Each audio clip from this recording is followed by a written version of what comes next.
अब आगे की एग्जाम्पल सॉल्व करने से पहले एक दूसरा इंपॉर्टेंट थ्योरम हम लोग डिस्कस करने जा रहे हैं, जो कि रिमाइंडर थ्योरम का ही एक पॉजिटिव आउटकम है, एक डिटेल एक्सप्लेनेशन है रिमाइंडर थ्योरम का, और हमारे इस थ्योरम का नाम है फैक्टर थ्योरम।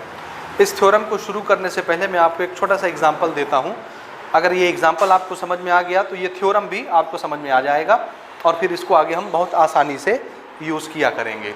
वो एग्जाम्पल क्या है, ध्यान से समझिए ना। देखिए, मान लीजिए एक नंबर है मेरे पास 36, इसको मुझे डिवाइड करना है किसी दूसरे नंबर से। तो मान लीजिए इसको मैं डिवाइड करता हूँ 3 से।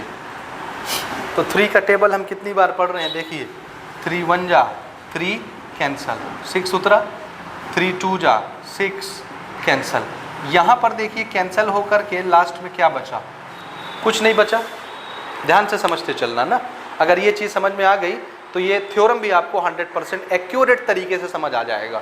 और मैं यही चाहता हूँ कि आपको मेरी बात 100% समझ में आनी चाहिए, ताकि इससे आगे आने वाले क्वेश्चंस जो हैं वो अब इसी की बेसिस पर बनने हैं, और आगे एक्सरसाइज में भी इसको यूज़ करना है। तो बातें आपको क्लियर कट समझ में आए कि कौन सा थ्योरम किस लिए यूज़ होता है और कैसे यूज़ होता है। ठीक है, तो यहाँ पर आप देखिए 3 से मैंने 36 को डिवाइड किया तो यहाँ कुछ भी नहीं बचा, यानी 3 ने 36 को पूरी तरह से डिवाइड कर दिया, कुछ भी छोड़ा नहीं, यहाँ कुछ भी नहीं बचा। रिमाइंडर कितना आया, ध्यान से समझते चलना। रिमाइंडर कितना आया, 0। जब भी रिमाइंडर 0 आता है इसका मतलब ये होता है कि डिवाइजर ने डिविडेंड को पूरी तरह डिवाइड कर दिया, पूरी तरह 100%, कुछ भी बचा नहीं, इसलिए रिमाइंडर 0 आया है। ठीक है, ये क्या चीज़ है, डिवाइजर, ये क्या है, डिविडेंड, ये क्या है, कोशेंट। ये सब इनका मीनिंग तो आप सब समझते हैं। एक बार मैं फिर से आपको दिखाता हूँ। ये है डिविडेंड, और डिविडेंड को हम या तो P ऑफ X से दिखाएंगे या F ऑफ X से दिखाएंगे, दोनों में से कोई भी एक नोटेशन यूज़ कर लेंगे। ये चीज़ है कोशेंट, और कोशेंट को हम Q ऑफ X से रिप्रेजेंट करेंगे। ये चीज़ है डिवाइज़र, डिवाइज़र को हम लोग G ऑफ X से रिप्रेजेंट करेंगे, और रिमाइंडर को R से रिप्रेजेंट करेंगे। ठीक है, यहाँ तक मेरी बात समझ गए। अब मैं जो बताना चाह रहा हूँ उसको ध्यान से आप सुनेंगे और ध्यान से समझेंगे। ठीक है, देखिए मैं कहना ये चाह रहा हूँ कि डिवाइज़र ने डिविडेंड को पूरी तरह से डिवाइड कर दिया, इसलिए यहाँ कुछ नहीं बचा। इसकी निशानी क्या है, रिमाइंडर का 0 आना। तो जब भी रिमाइंडर 0 आएगा, ध्यान से समझना स्टेटमेंट मेरा, जब भी रिमाइंडर 0 आएगा इसका ये मतलब होगा कि डिवाइज़र ने डिविडेंड को पूरी तरह से डिवाइड कर दिया है। जब भी रिमाइंडर 0 आएगा, और अगर रिमाइंडर 0 आने के बजाय कुछ भी आ गया, यानी यहाँ कुछ भी बच गया, तो रिमाइंडर कुछ आएगा। हाँ, तो अगर यहाँ कुछ भी बच गया इसका ये मतलब होगा कि डिवाइज़र ने डिविडेंड को पूरी तरह से डिवाइड नहीं किया है, तभी तो कुछ ना कुछ बचा है। ठीक है, अब इससे 2 रिजल्ट निकलेंगे, ध्यान से सुनिएगा।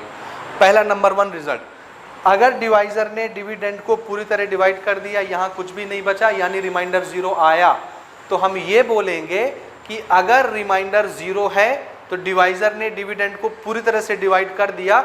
इसी को हम मैथमेटिकल स्टैंडर्ड में कैसे बोलेंगे, मैथ्स की लैंग्वेज में कैसे बोलेंगे, तो इसको हम ऐसे बोलेंगे कि this is factor of this polynomial. समझ रहे हैं, divisor is factor of dividend. समझ रहे हैं ना, divisor is factor of dividend. कब, जब रिमाइंडर कितना आया है, 0। तो डिवाइड करने वाला डिवाइड होने वाले का क्या कहलाता है, फैक्टर कहलाता है, अगर रिमाइंडर 0 आता है। इसको मैं यहाँ लिखता हूँ, उसके बाद फिर हम आगे बात करेंगे। If remainder is equal to 0, अगर रिमाइंडर 0 आया, देन डिवाइड करने वाला डिवाइड होने वाले का फैक्टर कहलाता है। Then divisor is factor of dividend. ये स्टेटमेंट आपको समझ में आना चाहिए, तब बात समझ में आएगी। केस नंबर 1, ठीक है ना, जब रिमाइंडर 0 आया, यानी डिवाइड होने के बाद कुछ भी नहीं बचा, तो डिवाइज़र ने डिविडेंड को पूरी तरह डिवाइड कर दिया। तो डिवाइज़र ने डिविडेंड को पूरी तरह डिवाइड किया। इसको मैथमेटिकल स्टैंडर्ड एक्सप्रेशन में कैसे एक्सप्रेस करते हैं, तो ऐसे एक्सप्रेस करते हैं, देख लो। जब भी डिवाइज़र डिविडेंड को पूरी तरह डिवाइड कर देगा, रिमाइंडर 0 बचेगा, तो हम क्या बोलेंगे कि वो डिवाइज़र उस डिविडेंड का कौन है, फैक्टर है, फैक्टर। तो जितने नंबर 36 को पूरी तरह से डिवाइड कर देंगे वो सब के सब नंबर क्या कहलाएंगे, फैक्टर कहलाएंगे। किसके, 36 के। तो 36 के फैक्टर कौन कौन हुए, जो 36 को पूरी तरह से डिवाइड कर डालेंगे वो सब नंबर 36 के फैक्टर कहलाएंगे। जैसे 2 भी डिवाइड कर देगा, रिमाइंडर कुछ नहीं बचेगा, तो 2 भी इसका फैक्टर कहलाएगा 36 का। 3 भी डिवाइड कर देगा तो 3 भी फैक्टर हो गया। 6 भी डिवाइड कर देगा तो 6 भी फैक्टर हो गया। 9 भी डिवाइड कर देगा तो 9 भी इसका फैक्टर हो गया 36 का। 12 भी डिवाइड कर देगा तो 12 भी फैक्टर हो गया। 18 भी डिवाइड कर देगा तो 18 भी फैक्टर हो गया। और 36 भी डिवाइड कर देगा इसलिए 36 भी फैक्टर हो गया। तो मेरे कहने का मतलब आप समझ गए होंगे, कोई भी नंबर जब किसी नंबर को पूरी तरह डिवाइड कर देता है और रिमाइंडर कुछ भी नहीं बचता, 0 बचता है, तो वो नंबर इस नंबर का क्या कहलाने लगता है, फैक्टर कहलाने लगता है। ठीक है, एक ये चीज हो गई। और अगर मान लो यहाँ कुछ बच जाता तो ये इसको पूरी तरह डिवाइड नहीं कर पाता, तो क्या ये इसका फैक्टर कहलाता, नहीं कहलाता। ये चीज आप याद रखेंगे। तो एक तो हो गई सीधी सीधी बात कि अगर रिमाइंडर 0 आया तो डिवाइजर डिविडेंड का फैक्टर कहलाएगा। ठीक है, इसी बात को अगर मैं उल्टा करके बोलूं, अभी हम आगे कन्वर्स भी करेंगे इस थ्योरम का, इसी बात को अगर मैं उल्टा करके बोलूं, मैं आपको बता दूं कि 3 इज ए फैक्टर ऑफ 36। अब मैं आपको क्या बता रहा हूं, सॉरी पहले मैं इसको क्लियर करता हूं, उसके बाद दूसरी बात पर आता हूं। यहां मैंने आपको क्या इंफॉर्मेशन दिया कि रिमाइंडर कितना आ रहा है भैया डिवाइड करने के बाद, 0। तो आपके दिमाग में फट से कौन सी बत्ती जली कि अगर रिमाइंडर 0 आया, ये मैंने आपको बता दिया, रिमाइंडर 0 आया तो आपके दिमाग में कौन सी बत्ती जलेगी कि ये डिवाइजर इस डिविडेंड का फैक्टर कहलाएगा, फैक्टर होगा। अब मैं इसका उल्टा बात आपको बता रहा हूं। अब मैं आपको बताता हूं if divisor is factor of dividend. अब मैं आपको क्या बता रहा हूं कि ये डिवाइजर इसका फैक्टर है डिविडेंड का। यानी मैं आपको क्या कह रहा हूं कि ये 3 जो है वो 36 का कौन है, फैक्टर है। तो अगर मैं आपको अब फैक्टर बता रहा हूं तो आपको तुरंत क्या समझ जाना है अगले स्टेप में कि ये फैक्टर जब भी इसको डिवाइड करेगा तो रिमाइंडर कितना आएगा, 0। Then remainder will always be 0। ये दोनों एक दूसरे के उल्टे लैंग्वेज हैं। अगर मैं तुमको बोलूं कि रिमाइंडर 0 हो गया तो फट से क्या समझ जाना है कि डिवाइजर डिविडेंड का कौन है, फैक्टर। और अगर मैं आपको उल्टी बात बताऊं, यानी पहले क्या बोल दूं कि डिवाइजर डिविडेंड का फैक्टर है, तो तुरंत क्या समझ जाना है कि अगर डिवाइड करेंगे तो रिमाइंडर 100% कितना आना है, 0 आना है। ये चीज समझ में आया या नहीं आया? अब हम आते हैं थ्योरम पर। देखो थ्योरम क्या कहता है। थ्योरम ये कहता है if any polynomial F of x, कोई भी पॉलिनोमियल हो, ये एफ ऑफ एक्स, डिविडेंड को तो एफ ऑफ एक्स ही बोलते हैं, कोई भी पॉलिनोमियल हो f of x is divided by x minus a. अगर किसी भी पॉलिनोमियल को x माइनस ए से मैं डिवाइड करूं, इसको मैं ऐसे लिखे दे रहा हूं ना, ये कोई भी पॉलिनोमियल f ऑफ x, इसको मैं डिवाइड किससे कर रहा हूं, x माइनस ए से, तो यहां पर कोशेंट क्या बचता है, q ऑफ x बचता है ना। हाँ, फिर से if any polynomial f of x is divided by a x minus a, तो ये डिवाइजर हो गया, ये डिविडेंट हो गया। एंड और डिवाइड करने के बाद इफ रिमाइंडर इक्वल टू 0, ये रिमाइंडर एफ ऑफ ए मैंने क्यों लिखा है, तो आपको याद होगा अभी हमने रिमाइंडर थ्योरम पढ़ा है। रिमाइंडर थ्योरम क्या बताता है कि अगर मेरे पास ये पॉलिनोमियल है, इसका आगे कुछ एक्सप्रेशन होगा 2x² - 3x + 6, ऐसे लंबा चौड़ा, ठीक, ये डिवाइजर है। तो डिवाइजर को हम 0 के इक्वल करेंगे, x minus A equal to 0, तो x इज इक्वल टू कितना आ गया, a प्लस ए। x की वैल्यू इसमें हमने रख दी होगी जहाँ जहाँ x होगा डिविडेंड में, तो ये कैसा दिखेगा, f ऑफ ए। और इसका आंसर कितना आ जाए सॉल्व करने के बाद, 0। तो f ऑफ a जो भी सॉल्व होके देता है वो क्या देता है, रिमाइंडर देता है, इसलिए रिमाइंडर को हम f ऑफ a लिख रहे हैं रिमाइंडर थ्योरम से। फिर से सुनिए, अगर किसी पॉलिनोमियल को किसी दूसरे पॉलिनोमियल से डिवाइड करें और रिमाइंडर 0 आ जाए, किसी पॉलिनोमियल को किसी दूसरे पॉलिनोमियल से डिवाइड करें और रिमाइंडर 0 आ जाए, तो क्या होगा, रिमाइंडर 0 आ जाए, मैंने रिमाइंडर आपको बता दिया, तो इसका रिजल्ट क्या निकलना है, ये पहले वाला। तो फिर डिवाइजर डिविडेंड का क्या कहलाता है, फैक्टर कहलाता है। तो ये डिवाइजर इस डिविडेंड का क्या बन जाएगा, फैक्टर बन जाएगा। इसीलिए then divisor x minus A is factor of dividend F X. समझ में आया? अगर हम f ऑफ x को इससे डिवाइड करें और रिमाइंडर 0 आ जाए, तो फिर यही डिवाइजर इस डिविडेंड का क्या बन जाएगा, फैक्टर बन जाएगा, जो चीज़ मैंने यहाँ आपको समझाई।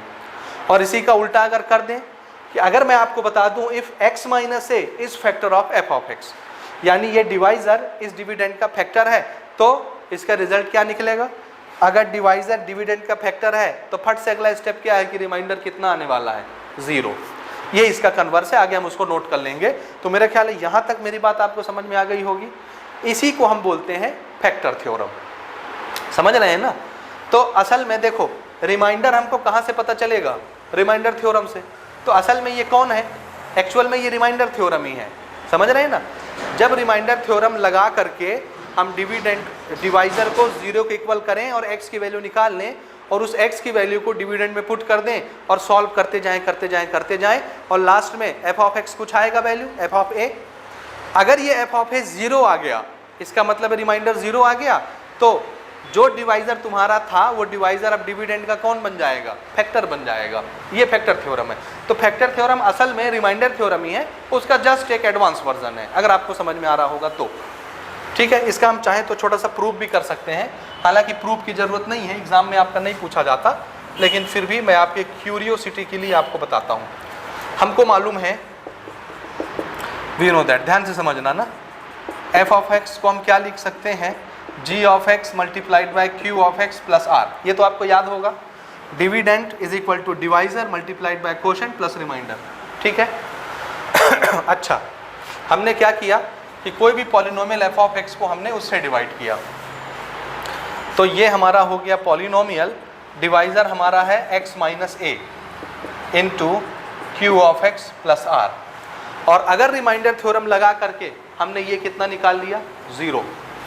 रिमाइंडर थ्योरम से रिमाइंडर कैसे निकलता है, तो आंसर है जो पॉलिनोमियल होता है उसी में हम a की वैल्यू रख देते हैं, x की वैल्यू a, तो क्या आ जाता है, रिमाइंडर। ठीक है, देखना ना, according to remainder theorem remainder कितना होता है, f ऑफ a, तो यहाँ रिमाइंडर की जगह मैं f ऑफ a रख देता हूँ। प्रूफ आपके पेपर में नहीं पूछा जाता, रिमाइंडर कैसे निकालते हैं रिमाइंडर थ्योरम से, जो भी पॉलिनोमियल है उसमें x की वैल्यू पुट कर दो, रिमाइंडर यानी इसकी वैल्यू रिमाइंडर कहलाएगी। अब मान लो हमारा रिमाइंडर 0 आ गया, इफ रिमाइंडर यानी इसकी वैल्यू 0 आ गई f ऑफ a की, तो यहाँ 0 पुट करेंगे, therefore f of x is equal to ये multiplied by q of x, और ये तो 0 हो गया तो लिखने की जरूरत नहीं है, ये चीज़ बनेगी। और ये फॉर्मेट किसका है, आंसर है, देखो यहाँ पर प्लस के बाद रिमाइंडर नहीं लिखा मैंने, मतलब रिमाइंडर कुछ भी नहीं है। तो अगर रिमाइंडर कुछ भी ना दिखे, सिर्फ डिवाइजर और कोशेंट दिखे मल्टीप्लाई में, इसका मतलब है इस डिविडेंड के ये दोनों कौन है, फैक्टर हैं। So this is known age factor of this polynomial. इस एक्सप्रेशन का क्या मतलब है कि ये और ये दोनों इसके फैक्टर हैं। देयरफॉर मैं अभी एक ही लिख देता हूँ, x minus a is A factor of f of x। क्यों फैक्टर बोल रहे हैं, क्योंकि यहाँ प्लस के बाद रिमाइंडर कुछ भी नहीं बचा, इसलिए ये जो चीज़ होंगी ये दोनों इसके फैक्टर कहलाएंगे। ये हमारा स्टेटमेंट है और यही फैक्टर थ्योरम का प्रूफ है छोटा सा। ठीक है, अब इसका उल्टा कैसे हो सकता है, इसका कन्वर्स देखो ना, ये मैं मिटा रहा हूँ यहाँ पर, इसका उल्टा कैसे होगा, उल्टा भी समझ लो, converse converse of factor theorem. छोटा सा यहाँ पर मैं लिखता हूँ,